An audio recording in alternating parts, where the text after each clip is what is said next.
occasionally when you get your hand on some of these great and gorgeous plantains, while most often people think of creating one of those quirky new age concepts of a dessert, I go bang in the heart of Puerto Rico to create one of their famed lasagnas where they have great flavors coming together in their Pastelon.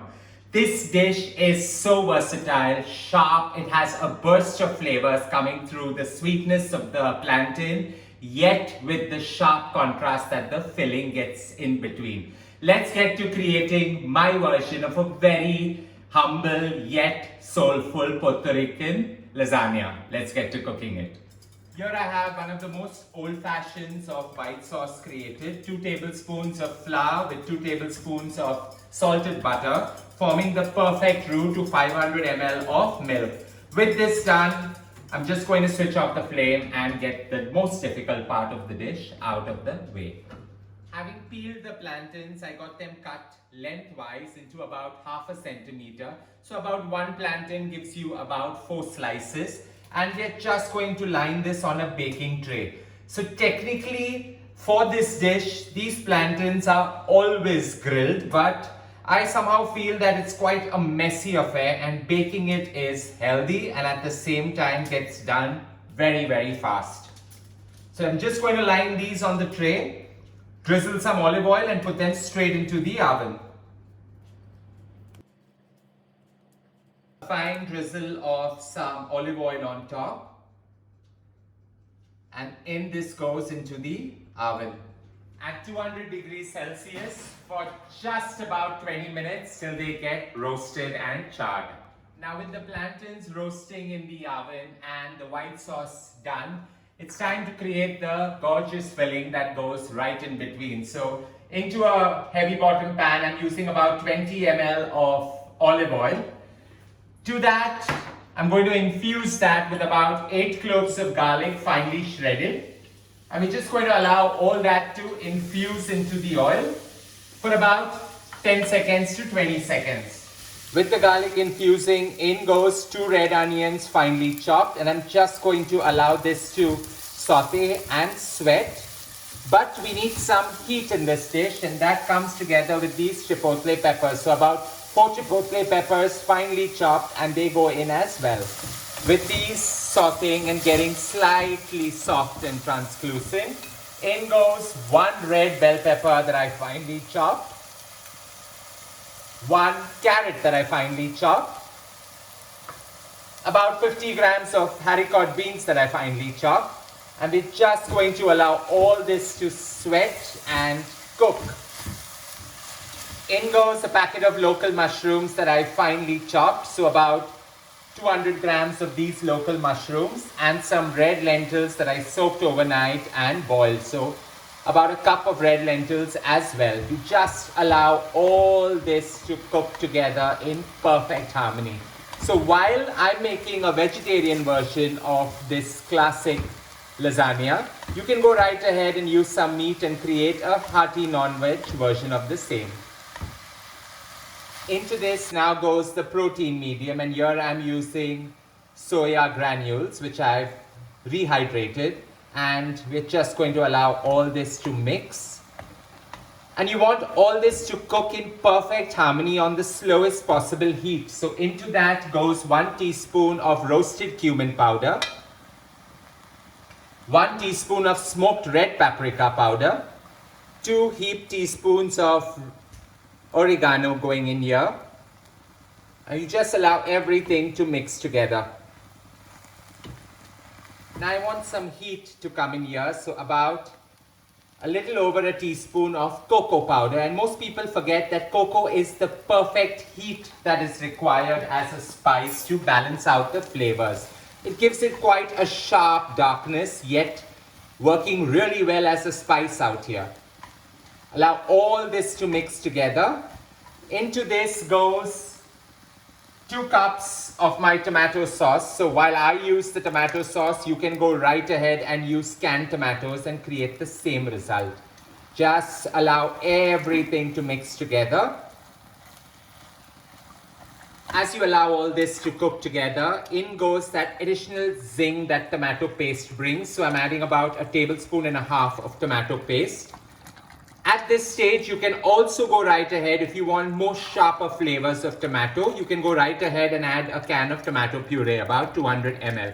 So while all this mixes together, we're just going to add about half a cup to 3/4 of a cup of water so that everything cooks together in perfect harmony.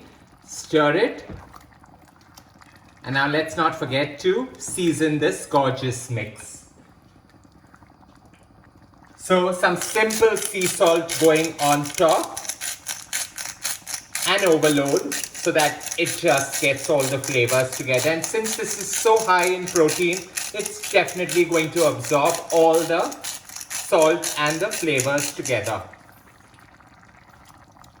Just stir it and allow it to simmer for another 15 to 20 minutes and this is ready. Usually I create a great batch of this because while I'm using it here for the Puerto Rican lasagna, another part of it also goes into creating these easy to make morning breakfast wraps. With this nearly done, all we're going to do is garnish it with some flat leaf parsley. So about 2 tablespoons of finely chopped flat leaf parsley going right on top, and we're going to switch off the flame. We just want the herb to infuse into it and slightly flavor the entire mix. So with this done, it's time to take out the plantains from the oven.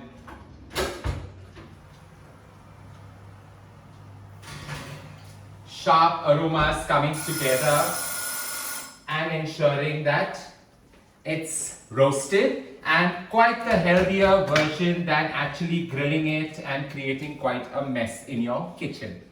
The only care that you have to take when you're working with plantains out here is to ensure that you grease your tray before baking. And even if they stick at the bottom, just loosen it out slightly and they come out. The end result is perfect. They hold their shape and they have that sharp, pronounced flavor. So I'm just going to randomly put these on the base and layer the filling right within. Having reserved half of the filling to use for a morning breakfast dish, I'm just going to layer this on top here. Allow it to quite dry out so that the flavors get sharp and very pronounced over here, because the plantains having that sweet touch just balance out everything perfectly well together. So you just layer this.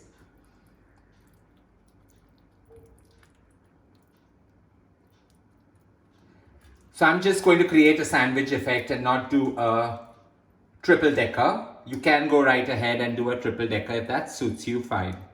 On top goes the next layer of plantains.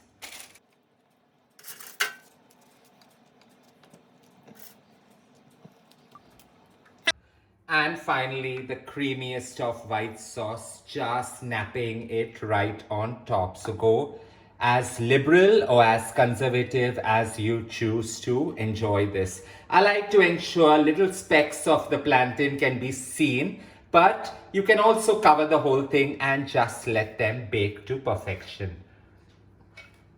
We all know my love for freshly milled black pepper, so I'm just giving it that tinge right on top.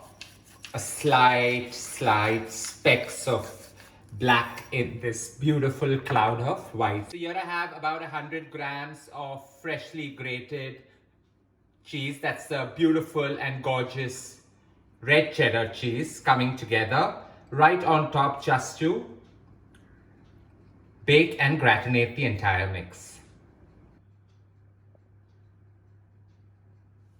Into a preheated oven, this goes at 200 degrees Celsius for about 25 to 30 minutes, just so that the top gets that perfect melty flavor of cheese and slight specks of brown. Here we have it, this gorgeous lasagna, quirky in nature but so true to the essence that Puerto Rico brings to this entire dish. This Pastelon is a perfect blend of sweet succulence on the top and below, with the sharp and contrasting filling right within. These form the basis of many a single pot meal. You can enjoy this, and this travels so well that you can actually take it for any potluck or any meal that you want. I hope you enjoyed creating this glorious dish with me. Don't forget to share loads of love by hitting on the like button. And as I always say, don't forget to subscribe.